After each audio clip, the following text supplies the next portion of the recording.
Thank you all for honouring our invitation. I know several of you have been calling me regarding the allocation formula and all sorts of things that came in the media. So I'd like to clarify.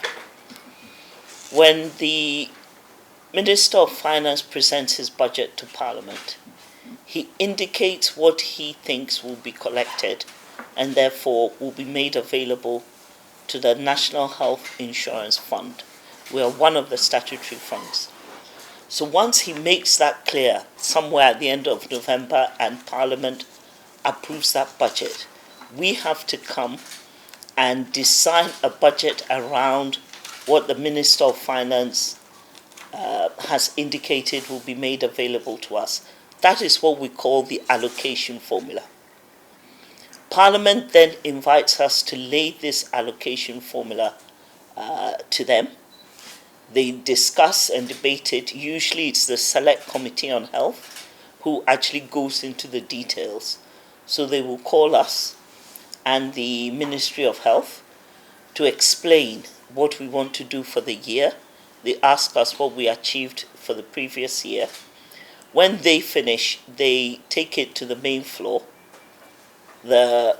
What they call the Committee of the Whole will invite us again, and then anybody who wants to ask questions will ask questions. And then when we leave, they debate it and write back a report on what they have approved. They can make some changes and etc. So that is what was happening. There'd been some delays before they called us. So when they called us, we went to explain. They wanted further explanations. It's unfortunate some of you reported they sacked us. We have a very good relationship with Parliament, and nobody sacked us. They just asked us to come back with further and better particulars. So on the Monday, I think it was, we went to the Committee of the Whole, which is the main floor of Parliament. They asked questions and they have approved our allocation formula. And it is a proper document from the whole of Parliament which has been given to us. So now we can work for the year. So that is the first clarification we need to make.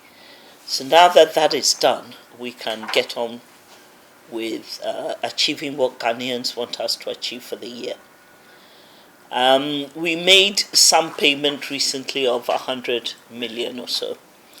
Our bill is around 90 to 95 million cedis a month.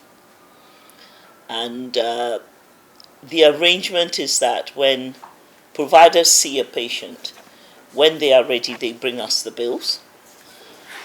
But once we receive, we are supposed to pay within 90 days of receiving the bill. At the moment, that target is a little bit of a challenge, but a certain percentage is paid within that time. So as you can imagine, when people say we owe 50 million, we owe 100 million or whatever, we never finish paying. Today, some hospitals will bring a bill, so the claims will go up. We will pay some. Some more hospitals will bring bills. It's never ending. It's a moving target. The point is to keep up with the bills that are coming in, or try to catch up as much as possible. Just last night, I signed responses to some people who want to now bring July 2021 claims. We have paid everybody, but they are now going to bring it. By the time we finish processing, we may be paying them sometime June, and then they'll say we are owed 11 months. So it's good we all understand and we're all on the same page. At the moment, claims coming in are probably for the months of December 2021. The bulk of the claims coming in now are for those months. But we're in April.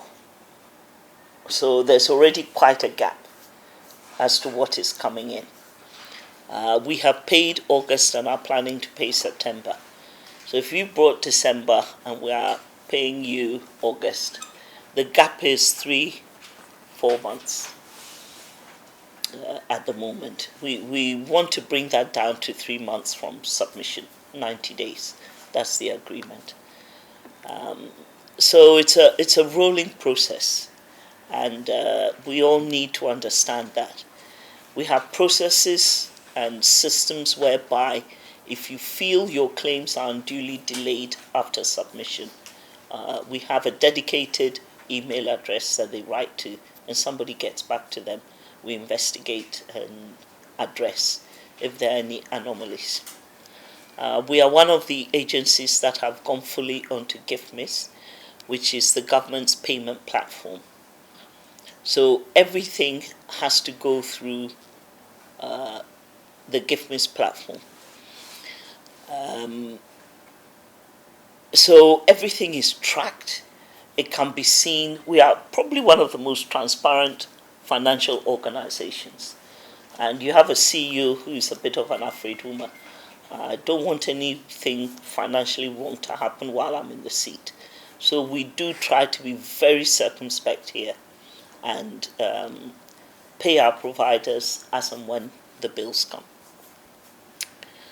I think I've addressed most of the phone calls I was getting and with questions. We have tried to expand our benefit package, as you all know. We are tidying it up to really make sure we meet the needs of Ghanaians. Family planning was added last year, and the childhood cancers, the 4 commonest, have been added. We've been having a lot of meetings with the oncologists. Those are the doctors who deal with cancer, the specialists, to really write down the treatment protocol so that every child who comes gets the best possible treatment. These childhood cancers are 90% curable, unlike adult cancers. So currently in Ghana, I think the cure rate is 35%. So we have some way to go, but we believe we've taken the right step to safeguard the lives of children. I think those are some of the new things. The last thing we would like you all to talk about is the linkage to the Ghana card. Universal health coverage is about leaving no one behind. If you don't know who is there, how do you know who you've left behind? The best way is to link the NHIS card to the Ghana card.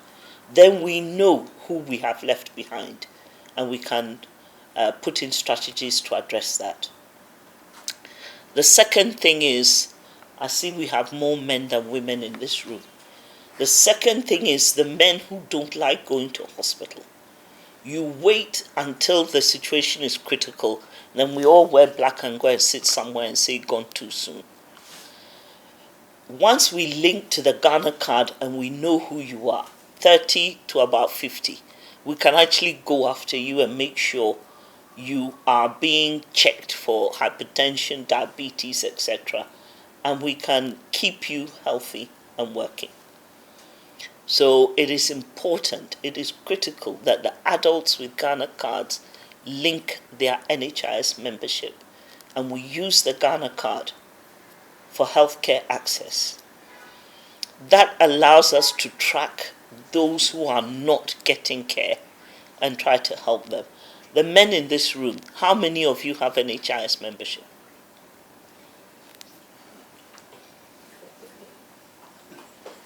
The next time we have a press like this, I'll throw out those who don't have NHIS membership.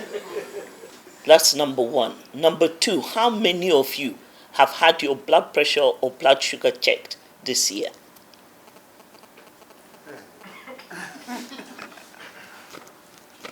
I have a blood pressure machine in my office. Maybe I should check all of you before you go. It is a problem. The women do the right thing, the men don't. I'm appealing to everybody in this room. I'm giving you 2 months to get an active NHIS card and go somewhere and get your blood pressure and your blood sugar checked. Otherwise, you'll not be invited to any NHIA meetings going forward.